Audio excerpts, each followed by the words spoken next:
very important that they have to take care of their lifestyle modification very importantly. That त्याच्या आधारावरती we thought that how to manage obesity during the current pandemic. So that was the topic. So not taking much time, I request Dr. Penurkar to please take charge and take care of today's evening's proceedings. Thank you once again, sir. Okay, thank you very much, Mr. Dabir. Today, as I was just discussing, today is a day for API meeting also, and we have not been able to meet physically for a long time now, maybe 3 months or more. And we are going to discuss about the obesity during lockdown. I will hand over the proceedings to Dr. Suhas Erande. He will be able to introduce the speaker and will coordinate this particular program. Over to you, Dr. Erande, sir.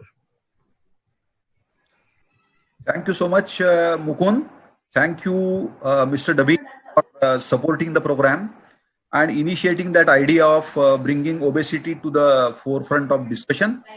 And we are actually very lucky to have a person who is who I personally know for a very long period of time, a person who I know as a very energetic, enthusiastic, enterprising surgeon. In the area of surgery also, he has really illustrated a lot of his skills. He had been a winner, and his record of the number of fastest surgeries, hernia, right, Shashank? That is Limca Book of Records. And down the line, he has specialized into laparoscopy, laparoscopic bariatric surgery as a whole. And he is somebody who is an internationally reputed bariatric surgeon, a trainer for bariatry, overall bariatric surgery in particular. And a few of my physician friends also have taken an experience. They have been certified as bariatric physicians in Shashank's institute. And I'm really very proud to introduce him, because it is none less than American Diabetic Association, which had felicitated Shashank for an excellent program which he implemented in Pune on bariatric surgery, diabetic patients, bariatric surgery. And he had very dominantly proved that yes, bariatric surgery is an excellent treatment to reverse type 2 diabetes. Of course, in selected patients, no question about it. But he was felicitated for the same by the American Diabetic Association. So these are some, you can say, some of the very illustrious achievements by Shashank. And he continues to really crowd his number of achievements all over the world now. So we will be very eager to listen to Shashank on his take, of course, on bariatric surgery. And naturally, he will be delving into whatever his role, his specialty, his own role, because I can always anticipate that his hands are now itching too much, because he is not able to really operate for quite some time now. But he will really guide us on important aspects of bariatric surgery, obesity as such. And I have requested him to stay fully in the program, because a lot of us will be certainly very eager to ask him questions also. So over to Shashank Shah, our own world-renowned bariatric surgeon. Thank you so much, Dr. Erande sir, for the kind introduction, and thank you, Dr. Mukund, thank you, Mr. Dabir, for giving this opportunity. Let me start sharing my screen, and can you see it? Can you see it? Yes, Shashank. Yes, okay. Yeah. So I am going to talk about the pandemic of obesity and how we can fight obesity. Of course, as a bariatric surgeon, I'm going to talk something about bariatric surgery. I'm just waiting for this.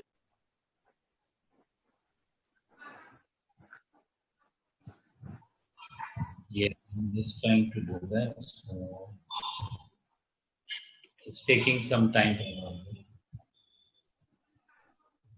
Now is it ready? Okay. Okay. So I'm going to talk about obesity. So if you look at this pandemic of COVID, some of the major enemies for morbidity are obesity, diabetes, some respiratory disorders, and metabolic syndrome. And if these patients get infected by COVID, then their morbidity and even mortality can be high. And so we are looking at making their immunity better, making them have less of obesity, reverse diabetes, get rid of respiratory disorders and metabolic syndrome.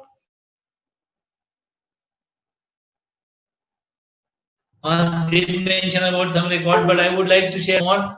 We got a World Book of Record, India Book of Record, and Limca Book of Record for highest weight loss after bariatric surgery. And I'm giving you an example of this lady. You can see brought to us. She was known as Indian Iman, and there will be many such who are morbidly obese. And she lost 285 kilograms of weight. My slide is getting stuck. I'm just waiting.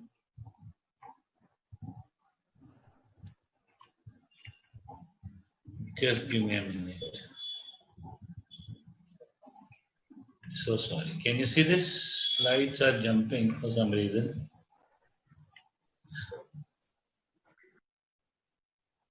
Yes, but they are somehow getting stuck. So this is the picture when she got transformed. So what is interesting here is diabetes got reversed, or renal failure got reversed, or severe sleep apnea got reversed, and we are looking at making people get rid of all their comorbidities, which are actually the risk for COVID, not only the risk for their life or quality of life, but this is probably now the main focus. As Dr. Suhas was chatting with me initially, there will be some patients who will be at extreme where they cannot wait anymore or they sustain. The therapy is based on BMI, body composition, evaluation of physical activity and others, but more so based on the risks and quality of life. In general, we follow this algorithm that 25 to 28 we try diet, lifestyle, exercise, 28 to 32 maybe endoscopic treatment, medical treatment, and if they progress, maybe BMI more than 32.5 or 35 plus, and with those risks of comorbidities which are not responding to medical treatment, then we look at bariatric surgery. So I know there are a lot of webinars going on everywhere. So I am going to make it very brief, interesting, and based on examples. And another one, this is the award from American Diabetes Association, but needless to stress that if there is a patient with morbid obesity, sleep apnea, and some other disorder, as you will see subsequently, maybe today, very rapid remission of the comorbidity is required because COVID is going to stay here for next 2 years, and we have to make these patients free of diabetes. And these patients, some of the indications of being high risk are probably neuropathy, sexual dysfunction, retinopathy, or increasing creatinine, and probably this is the time when we should act that medical therapy is unable to control and the disease is progressive, and if they are morbidly obese, metabolic surgery can be an option. I would give the best example so far. Dr. D.Y. Patil was operated 12 years ago when he was 74. He was on 200 units of insulin, and at the end of 12 years, I'm very happy to say he just 65 kg, walks 3,000 steps at the age of 86, and is still in remission from diabetes. The main goals are, apart from weight loss, probably relief of pain, relief of breathlessness, snoring, and any respiratory discomfort. And the collateral ones, the NASH, varicose veins, central obesity, and of course, not the least, but psychosocial comorbidities which affect them extensively, and more so in this COVID year when they are sitting at home and there is nothing else to do. This is one example of a lady who had diabetes and severe osteoarthritis of knee and sleep apnea, and you can see the transformation, and this is within 6 months. If you are looking at a COVID era of next 2 years, probably we can get rid of most of the risk factors, and if they are fortunate enough not to get COVID in this 6 months, their immunity is much better. This is another example. Urine incontinence in a lady is a sign of morbid obesity. and it is purely because of increased intra-abdominal pressure, and no medical therapy is known to resolve it because it takes very, very significant weight loss. This is one comorbidity which suggests that the patient is morbidly obese. Needless to say, we have many youngsters, even though we know that younger ones have better immunity, but younger ones with morbid obesity definitely are at high risk for COVID, and they definitely can be transformed. So these are some examples where probably even in this area, once the lockdown opens, we should look at offering aggressive treatment. And this is another example of a lady who's transformed into a sports lady. This is one lady corporator from Mumbai who had severe diabetes, sleep apnea, acanthosis, urine incontinence, frequent infections, creatinine was going up. She was on hundreds of units of insulin and a corporate lifestyle, very high risk. You can see the transformation. She's in remission for last 5 years, maintained her weight loss with the same lifestyle of meeting, moving outside, and I think that should be possible with some kind of therapy for all these patients. And this is another example of one of my clinical trials, remission from diabetes after 24 years. Central obesity is probably the main culprit, and I would not say only those who look very huge. You can see here a lady whose BMI was 35, the waist circumference was 120, uncontrolled diabetes, hypertension, and typical high risk to get affected by COVID, and you can see the transformation. Again, I would like to stress on the point that we have time. We need a very rapid resolution and control of most of the comorbidities which can increase the risk or morbidity and mortality of COVID before they catch it. Of course, all the care needed for surgery is required, but I must tell you, laparoscopic bariatric is now almost a half an hour procedure, a daycare procedure, extremely standardized, as safe as any other appendicectomy or laparoscopic polycystectomy. Infertility, of course, is another indication, but it's an indication that the patient has hyperinsulinemia, pre-diabetes, and of course sleep apnea, and the patient is prone for infection. This is it's not only female infertility, but it's even male infertility, and they get various psychosocial complexes because of maybe pseudo-hypogonadism, gynecomastia, less testosterone in the body, and these people are also at equal high risk for obesity. If you see the data from New York, Europe, everywhere, we see that those with morbid obesity, diabetes, or metabolic syndrome, and with Asian ethnicity were at higher risk for getting affected and getting more morbid disease. And the same thing will translate into India as those with central obesity, metabolic syndrome, and not necessarily morbid obesity. Different types of procedure, right from endoscopic, surgical, extensive, all procedures can be offered, and they are all very standardized. This is one example of a lady who had morbid obesity and diabetes in 2005, was treated. You can see her in 2020. She is a staff in a hospital and works comfortably because her risks are nearly zero, and she is helping save many people's lives. This is another example of a staff but who was morbidly obese with uncontrolled diabetes, and you can see here visually, and I can tell you biochemically the other parameters were absolutely normalized. Before I end, I must tell you the results can be maintained, but it needs a multidisciplinary team. And now today, with the aid of pharmacotherapy, we can offer lesser invasive procedures and prolong the result. This is one example of a patient who has maintained from 300 kg to 100 kg up to 12 years, but in last 5 years, we have added pharmacotherapy to maintain his weight loss. And I believe Dr. Suhas Erende will talk about it. Surgery is not the only one. Surgery is for those who are at an extreme, who cannot wait. Time for right timely action is over, and they are at high risk for many other diseases, heart disease, renal disease, and we all know that now the management of diabetes just from glycemic control is now people are looking at long-term cardiorenal benefits, and this is one procedure which can give that in one go and has the best long-term results. So I am looking at maybe making many people lower risk, maybe let them have their own record of winning over their disorders and becoming lower risk and be ready to fight the pandemic of COVID. So this was in short a brief about what would be the need for bariatric surgery in future whenever the lockdown opens. and we are looking at patients who need reversal of their risk factors. And this is one option which I wanted to elaborate, and I'll be more than happy to interact more with people. I hand over to Dr. Suhaserinda again.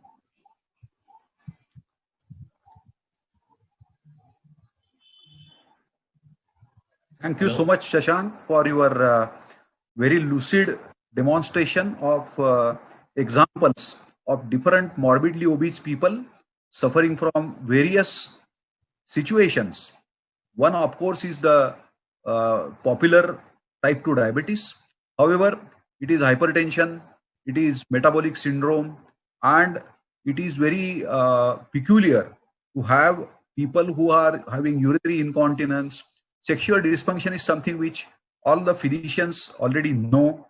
Higher the waist circumference, higher is the likelihood of having sexual dysfunction. So it is really heartening to see that you have really given excellent results from various kind of morbidities and mortalities for people who are really excessively obese. Other important thing which I would take from your presentation is that sleep disorders are something which is a vicious cycle. Sleep disorder, to start with, the person becomes overweight or obese, and then that obesity or overweight perpetuates the sleep disorder. And sleep disorder, to start with, can always be a harbinger of future hypertension or type 2 diabetes or even cardiac problems and even sudden cardiac death because of uninvited arrhythmias. So looking at what you have really been doing is something at one end can be called as a gross intervention, because the person has reached a stage of, let's say, 40 BMI or 35 plus BMI, etc. However, let us look at it from the other point of view. Your surgeries sometimes are proving preventive also, if I use that word a bit cautiously, but certainly it seems to be, you can say, something which is a very good palliation from some urgent complaints. But for a long-term problem, it is certainly a preventive thing. So my heartfelt compliments for your very illustrious work which you have demonstrated. Have we got any questions to start with? Otherwise, I will ask some from my side to Shashank. Shashank, to start the discussion, it is very important to really look at the diabetes situation, because as we now look at the world figures right now, and even some figures from our ICMR INDIAB study as well, both the developed and developing nations, the prevalence of obesity or overweight in type 2 diabetes and now even in type 1 diabetes is astounding. Some observers claim that the prevalence of obesity overweight amongst type 2 diabetes population easily exceeds 80%. So this is something which is really, really frightening.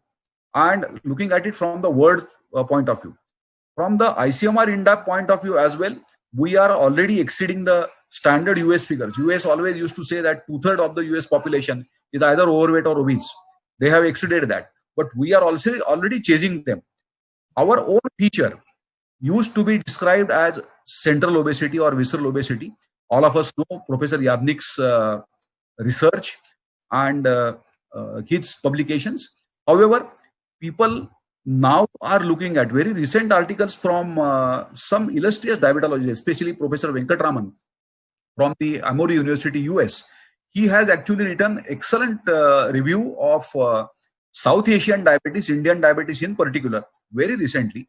And he now alludes to more of not visceral fat, but predominant intrahepatic fat. So what we popularly called as fatty liver or NASH in our scientific terms. So there have been, in fact, some medical interventions also on lifestyle, which have categorically looked at reduction of liver fat and then remission of diabetes.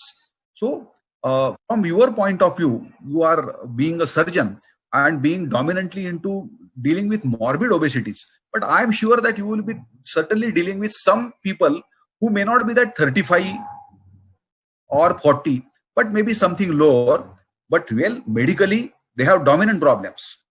Right? So what is your, you can say, experience?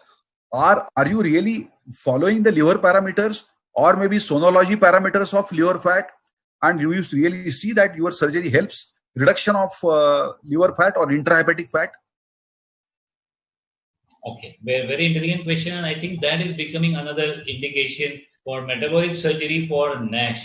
As we all know that NASH is another major etiologic reasons for liver cirrhosis, liver malignancies, and we find that almost 80 to 90% of the patients have NASH. So we do hepatic volumetry, of course, we do all liver function. In many patients, we try and evaluate NASH when the patient has any other history of derangement in liver function. Intraoperatively, in some patients, we find a very friable or nodular liver. We even take biopsy. Fibroscan is done sometimes whenever we feel that the patient has more central obesity, metabolic syndrome, NASH, and we also do the tumor markers preoperatively. So the preoperative evaluation is actually very extensive. At the same time, I must tell you that we all know and evidence does suggest that 5 to 10% of weight loss is good enough to reduce majority of the comorbidities. But many times in morbidly obese people, it is not enough because the weight related comorbidities like severe sleep apnea, pulmonary hypertension, pain, immobility, sexual dysfunction, they do not respond to this 5% weight loss or 10% weight loss. It's very difficult to maintain, but even if they maintain, the long term metabolic profile and metabolic safety improves, but weight related comorbidities still continue to bother them and they interfere with patients' improvement. So, if their patient has morbid obesity with NASH, probably all the evidence and literature does suggest that again bariatric and metabolic surgery is one of the best modalities.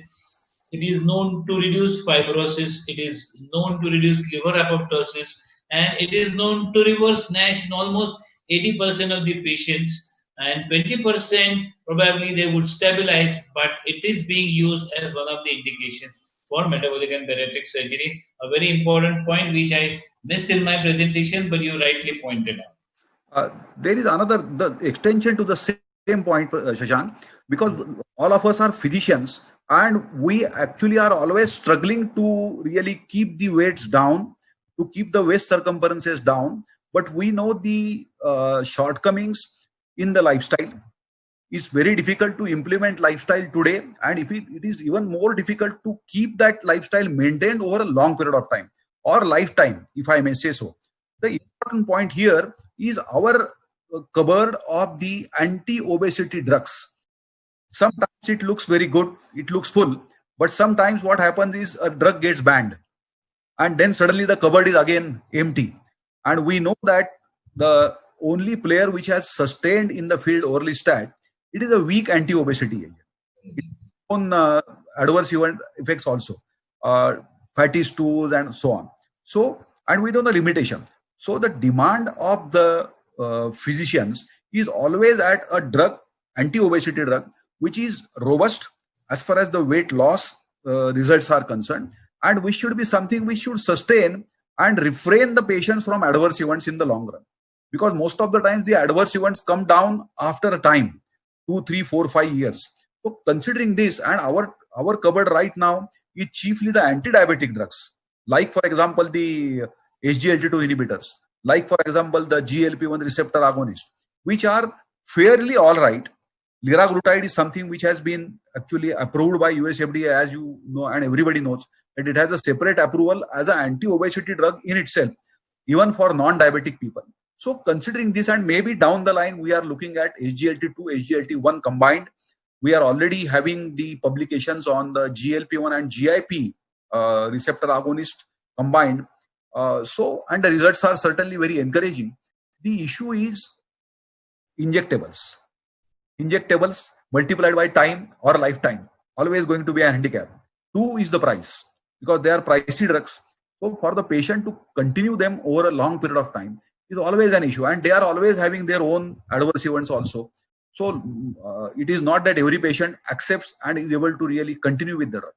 So considering all these, let's say, lacunae, or maybe not 100% efficacy and efficiency on part of anti-obesity drugs or pharmacotherapy, do you look at, you can say, something which are maybe less invasive bariatric surgeries, like you are doing, you showed that balloon and all. We are not really very well conversant with all these procedures, but do you really feel that these are the order of the day down the line, maybe you look at 30 plus BMI with metabolic issues and looking at the projected future of the patient. For example, somebody who is, let's say, 40, and if he is projected to live for 70 years of his age, then probably bariatric surgeries of a lesser invasion would probably be something which is prophylactic or preventive. What is your take on this situation? So this is also Handicap from a medical point of view. That's what I mean. very interesting question. As I said, probably lesser invasive procedures, endoscopic procedures.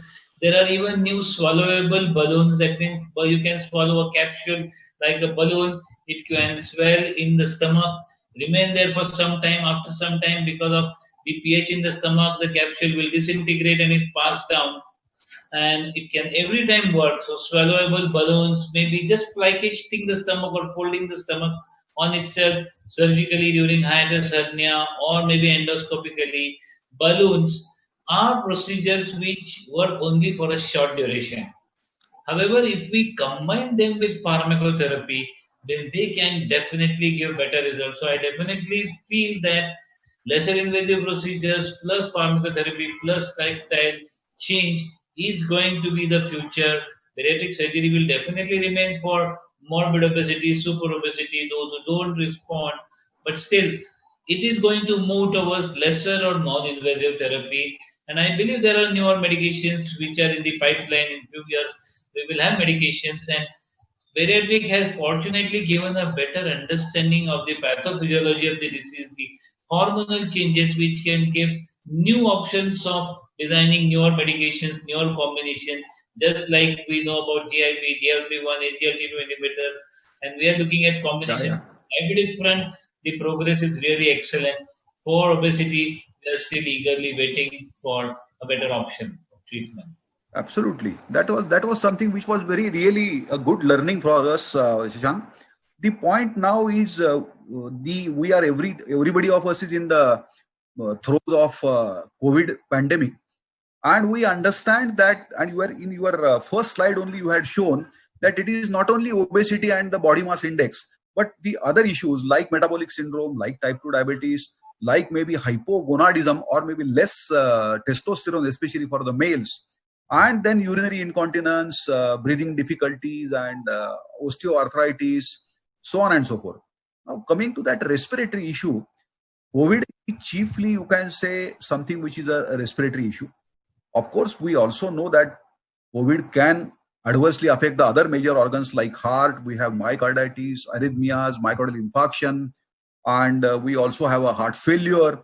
We also have acute kidney injuries and worsening renal function. We have hepatic dysfunction, and the most important, we have leukopenia, lymphocytopenia, thrombocytosis, procoagulant states, cytokine storm, so on and so forth. So we have multi-system kind of a manifestation, especially for people who are either aged or hypertensive or diabetes into bracket uncontrolled, or maybe having a COPD or other respiratory conditions already. People who have complicated cerebrovascular accidents or maybe having undergone myocardial cardiac interventions, and obesity. Now, up till now, what we were reading in the initial days is 40 plus of BMI is something which obesity experts were looking at as a risk factor. But now what we are seeing is when they have larger view and analysis, what is actually seen is the number of people who get hospitalized, and especially those people who get admitted to ICU. Risk factor of body mass index is becoming more and more dominant. Obese people, because of the chronic inflammation which obesity eats, and various metabolic disturbances, and especially the thing which you categorically said, but I really like that slide, which said that rapidly increasing creatinine, because there are very nice, you can say, correlates between obesity, morbid obesity, and renal dysfunction. And it is not only metabolic, but lot of that part is actually the compression of the kidney because of the excess fat around the kidney. And well, yes, that is something which is very interesting. And we see that obese people are actually more likely to have need of intervention, need of ventilation, and their rates of recovery are not very satisfactory. And this is coming across the globe. It is not only from Wuhan and China, but it has come from Sweden, it has come from Italy, it has come from Spain, and of course it has come from US as well. So do you, as a obesity specialist, do you really see that even otherwise, even non-corona days, let's say, beyond the throes of this pandemic, do you really see that your obese people, are they more likely to have varied kinds of infection? Because we have seen that in SARS, we have seen that in MERS, and we are now seeing it in COVID-19 as well. But do you really, we are diabetics, we certainly agree, but non-diabetic and obese, do you really see that their immune function is not really up to the mark? Yes, actually, obesity is known as an inflammatory disorder, and we know all the inflammatory markers are increased just because of obesity as a disease, and this adiposity, especially visceral, the fatty liver, they are responsible for these inflammatory markers going up. So there is already a burden of inflammatory marker. At the same time, if these people get slightest infection or any affection of their pulmonary system, or unfortunately if they need ventilation, maybe ventilatory care of a morbidly obese patient itself is a challenge. Nursing them is a challenge. Giving position is a challenge. Setting the ventilator always becomes a challenge because they have a prolonged hypoxia, hypercarbia, basal atelectasis. The respiratory reserve is less, and when they are getting extubated, their power, their force to get reversed is also a challenge. And unfortunately, many have diabetes. Almost 40 to 50% of them have diabetes of some grade. So having a patient of morbid obesity in an intensive care unit is definitely a challenge. Likewise, what we see, the hospitalization for heart failure, hospitalization for renal failure, XYZ in diabetes, I actually always see hospitalization because of obesity. So Absolutely. hospitalization because of obesity, and if you look at that, maybe for joint surgery, for spine surgery, for cesarean section because the morbidly obese, the lady is morbidly obese, maybe even renal failure, transplant, liver cirrhosis, heart disease. So if I look at hospitalization because of obesity, that number is significantly high. We had done long time back a survey of patients above a BMI of 30, and that time in some hospitals in Mumbai, we found that almost 65% patients occupying the intensive care unit had a BMI of 30 or more. And many of the Absolutely. diseases were because of obesity as a primary disorder, and then subsequently diseases kept on getting added. So we definitely see that addressing obesity aggressively, and maybe secondary to that, diabetes aggressively, is probably the need for our country, because that is increasing the number of hospitalization, overall morbidity, and even mortality in Indian people, because Indians are known as thin fat Indians. Even though the BMI is slightly low because the fat percentage is high, they are still morbidly adipose, not necessarily morbidly obese, but they still remain morbidly adipose. So every type of attempt, whether diet, lifestyle, pharmacotherapy, combination endoscopy, should be offered to all these patients so that eventually their overall immunity becomes more, and they take care of themselves and have a better and safer quality of life. Absolutely. Actually, that is something which is again a very categorical observation by you. The broad figures from the Department of Family Welfare and Health, they actually broadly estimate that the prevalence of obesity, overweight in India right now stands in excess of 13 crore people. However, we know that if we apply some finer parameters, probably this figure will easily swell beyond 20 crores. Is something which we appreciate as experts. The other important point which we appreciate is obesity is a chronic inflammation. So the macrophage function and the overall neutrophil function also is altered or adversely affected because of the adipokines. That is something which we fully understand. And that is one very important reason that the cytokine storm in the typical COVID case would probably go against the survival of the patient. So this is one point. The other point is immunity, as you were alluding to. The immunity is certainly compromised in these patients because of various reasons, but probably the altered immune function is something which is very, very important. And a lot of that discredit actually is to the adipokines chiefly. That is also something which we understand.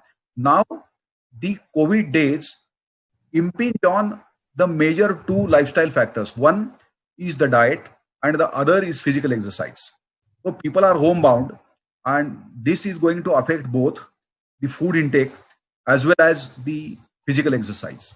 So food intake is something which probably our counseling or maybe video counseling or maybe dialectic on maybe some social media for the patients, they can certainly, you can say, be aligned to a healthier lifestyle, healthier intake of diet or foods.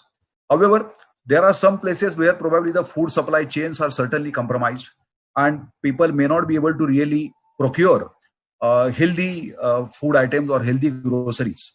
That is something which we have to appreciate.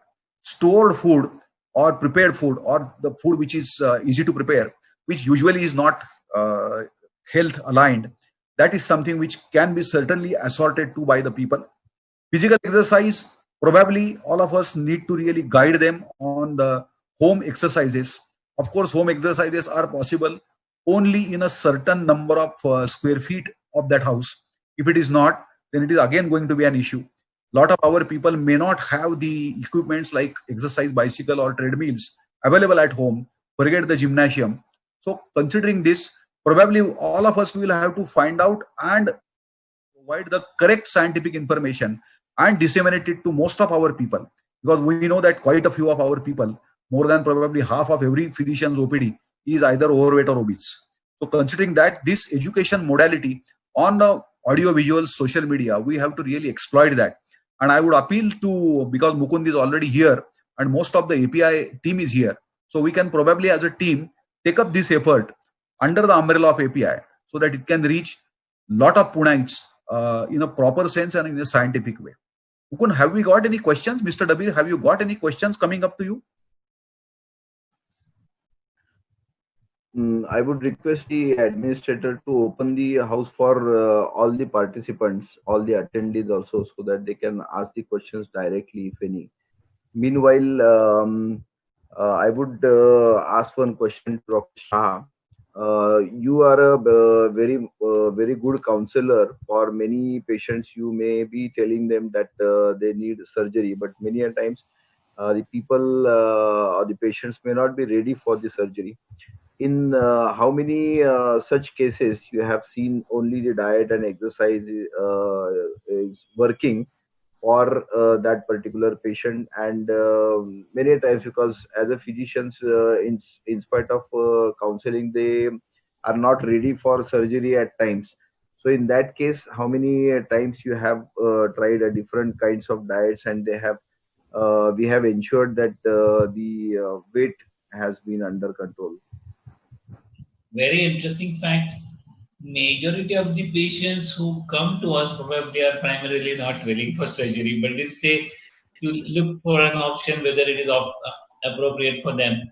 They have already attempted many times weight loss through various modalities, but still, if they wish, we still offer them every type of therapy. So the clinic runs in preventive treatment, therapeutic maintenance.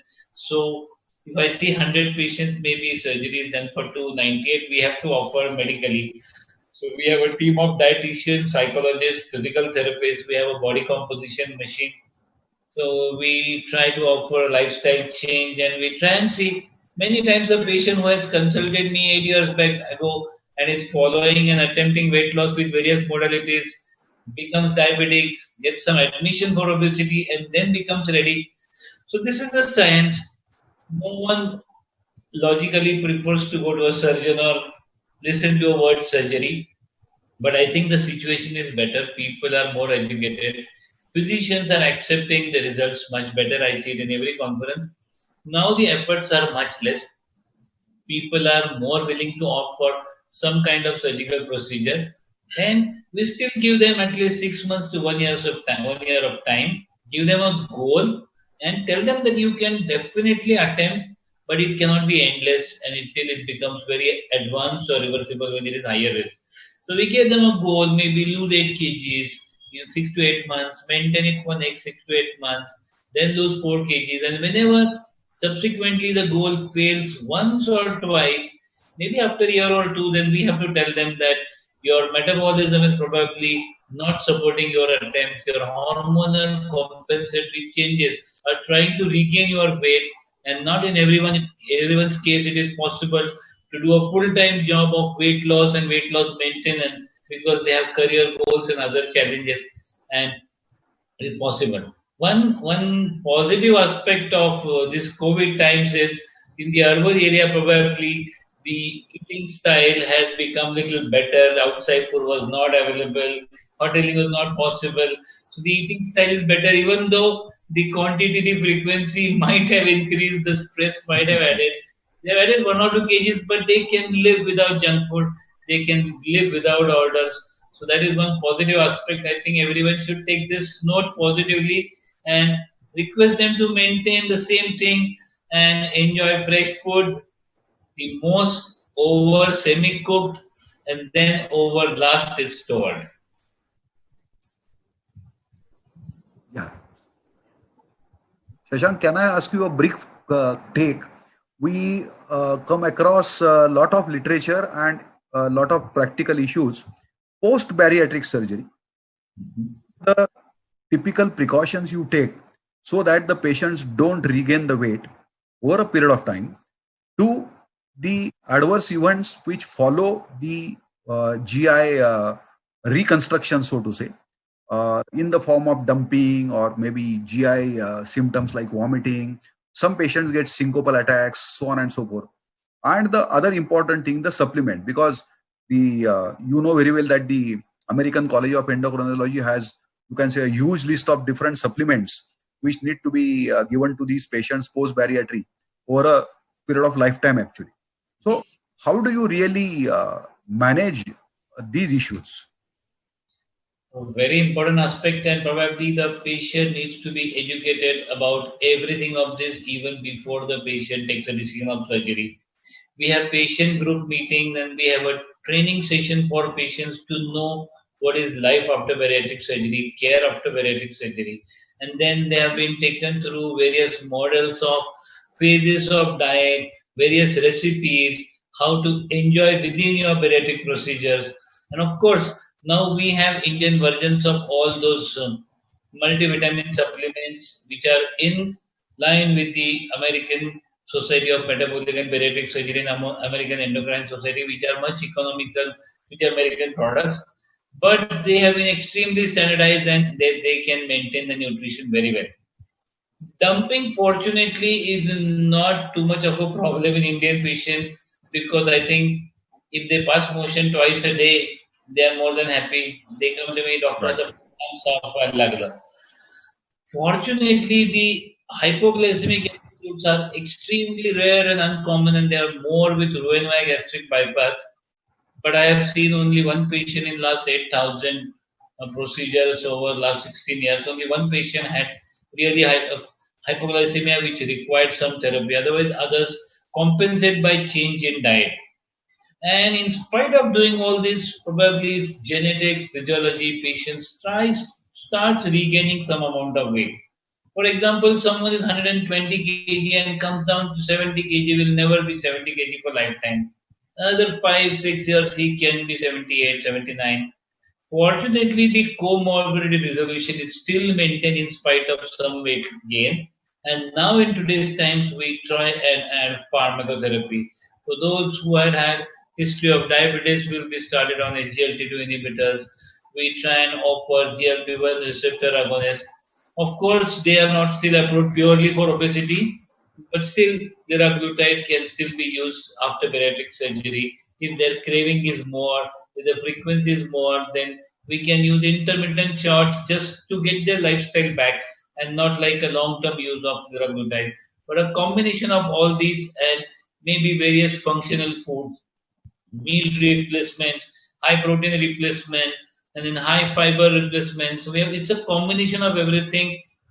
So actually, I must tell you that the secret of success is probably 20% in surgery, 80% with all the multidisciplinary team, physician, diabetologist, endocrinologist, the physical therapist, the counselor, and that is why we got certified as International Center of Excellence because the requirement is having a team of all these people, and every patient in every visit meets each one of the specialists.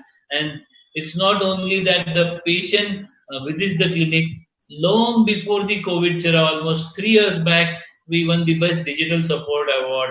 So all these patients, every 3 monthly, there is a day when dietitian psychologists will call these patients, follow them up, have a video consultation, and then offer changes. And if we don't do this proactively on our own, patients can lose track. And that is how we see certain patients who have weight regain. Fortunately, the percentage is negligible. And some weight regain is still acceptable. I don't take it as a failure because it's the natural history of Yep. disease.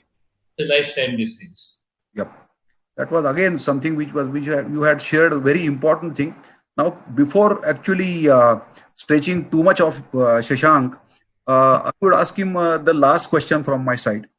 We know that the So there is obesity study started in the mid 90s, now in the third decade, and the overall observation of suicides has crept up in excess of 20% now. So Swedish obesity study is all right, 20%. But what about Shashank obesity study, the other SOS of our discussion? Have you observed your people maybe having gross psychiatric disturbances to the tune that they commit suicide? I think it's just an apprehension. It's not only in my practice. Even we discussed this. I was the president of Obesity Surgery Society of India, and in the executive board for almost last 12 years. We don't see this. There could be many reasons. We have a good family value. We have a good culture. Patients are tougher and they don't easily give up like what we see. So the overall incidence of suicide in patients who do not undergo bariatric surgery outside India is very high. Suicide, divorce, and all other challenges. Even though our culture is getting spoiled, still it is still maintained. I think it is just just one study which does not fit into Indian culture at all. In all my 16 years of practice, there is only one patient who had multiple attempts of suicide before bariatric surgery, and then maybe she tried one more attempt, maybe 5 years after bariatric surgery on psychiatric therapy. Fortunately, was saved, and not after that. If I look at this extreme example where patient was referred to me by a psychiatrist after having attempts, thinking that probably morbid obesity is one more reason for her depression. I don't see it in my practice, and I don't see it probably in the practice of most bariatric surgeons in India. And I'm sure no physician has come across this example that patient has suicide. Of course, there could be certain mood changes, and that is because of skin laxity, inability to eat, some bowel disturbances, but that can be very easily controlled. I must tell you, in younger people who are super obese, probably one reason for depression is maybe lack of family support for cosmetic corrections. And I definitely suggest to everyone, whenever it is needed, it is needed. It is like your dental correction, maybe rhinoplasty. How those are accepted, all other cosmetic surgeries also should be accepted as a psychosocial disorder, and patients should be supported to improve their quality of life. Very comforting to hear from you that our culture actually takes care of a lot of these situations. Can you over? Erandi sir, there is one question for you from one of the audience. Yeah. Give a guidance how to run diabetic OPD in this pandemic era. Yeah.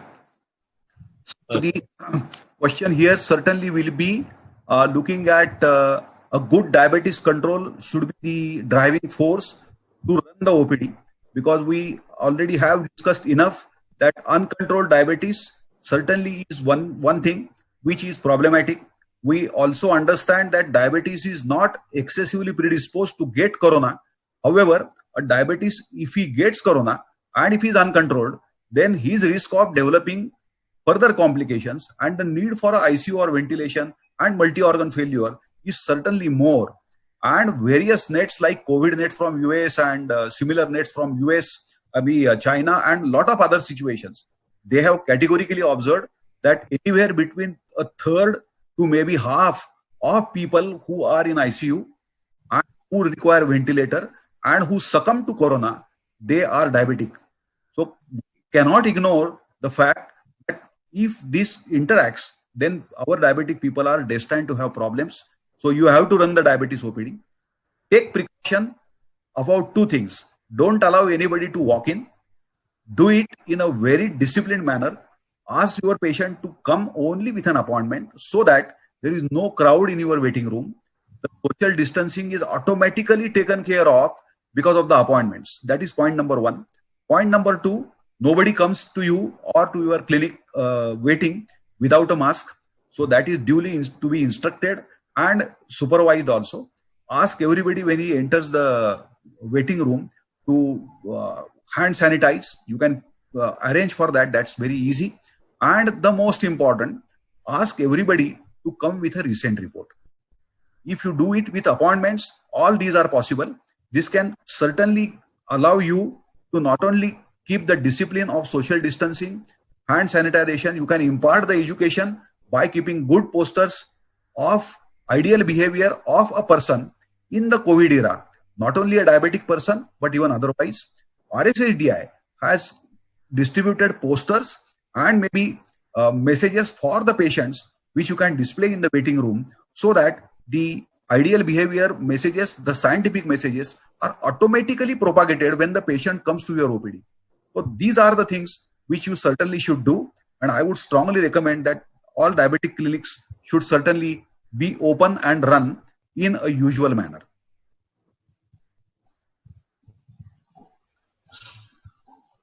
I think we can end this discussion now. Over to Dabir sir.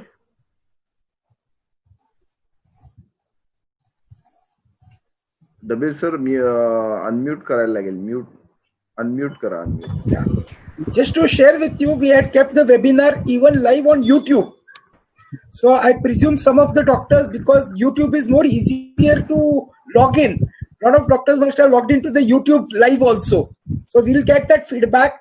And if we have any more questions which we get from the doctors, we'll revert back to you, sir. So thank you once again for sparing your valuable time and making this webinar successful. Thank you once again, and be safe and take care. Okay. Thank you, Dr. Mukund. Thank you so much, Shashank. Thank you, Mukund, and thank you, Mr. Dabir. Yes, sir. Thank you very much.